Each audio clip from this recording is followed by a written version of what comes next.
ભાજપના T shirt પર ગરમાઈ રાજનીતિ। કોંગ્રેસ નેતાઓએ ટી શર્ટ ઉતરાવ્યા બાદ હવે નોંધાઈ પોલીસ ફરિયાદ। આ પોલીસ ફરિયાદ પર કોંગ્રેસ નેતા શક્તિસિંહ ગોહિલનું નિવેદન સામે આવ્યું છે। તેમણે કહ્યું કે સત્તાનો દુરુપયોગ કરી કોંગ્રેસ આગેવાનો સામે ફરિયાદ નોંધાવવામાં આવી। આ પ્રકારનો આક્ષેપ તેમણે કર્યો। કહ્યું કે આવા ખોટા કેસ અંગ્રેજોએ ખૂબ કર્યા। ખોટા કેસ કરવામાં અંગ્રેજોનું શાસન જતું રહ્યું। જનતા યોગ્ય સમય પોતાનો જવાબ આપશે તેવું શક્તિસિંહ ગોહિલ બોલ્યા।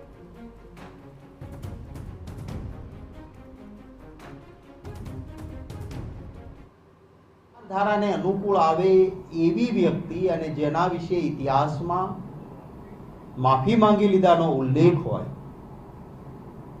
એ વ્યક્તિના ટી શર્ટ અને જેમનો આઝાદીમાં મુખ્ય યોગદાન છે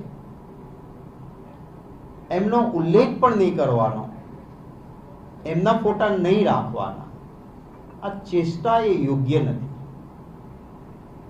અને એ પછી સત્તાનો દુરુપયોગ કરીને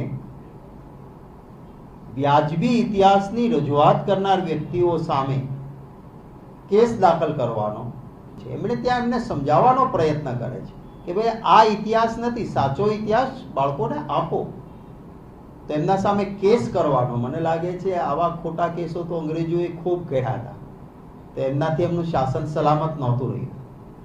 જનતા જનાર્દન આ જુએ છે અને ભારતીય જનતા પાર્ટીને આનો જવાબ જનતા જ યોગ્ય સમય આપશે। આપણે કહીએ કે જે શાળાના બાળકોની આ યાત્રા હતી એ શાળાના આચાર્ય કલ્પેશભાઈ ચૌહાણે નોંધાવી છે પોલીસ ફરિયાદ। ગેરકાયદેસર અવરોધ અને ગોંધી રાખવા પર આરોપ લગાવ્યા। રાષ્ટ્રીય એકતામાં ભંગ થાય તેવા કૃત્ય બદલ પોલીસ ફરિયાદ કરાવાય છે। 5 મુખ્ય આરોપી અને સાથે આવેલા લોકો પર પોલીસ ફરિયાદ। જે પણ કમ્યુનિટીઝ હોય, જેની અલગ અલગ માન્યતાઓ હોય, એમની વચ્ચે વૈમનસ્ય ઊભું કરવા બાબતેની જે ફરિયાદ જે છે એ ચોટીલા પોલીસ સ્ટેશનમાં દાખલ કરવામાં આવી છે। ગુનામાં ટોટલ હાલ 5 આરોપી અને એમની સાથેના જે પણ વ્યક્તિઓ હતા એમના વિરુદ્ધ ગુનો દાખલ થયો છે।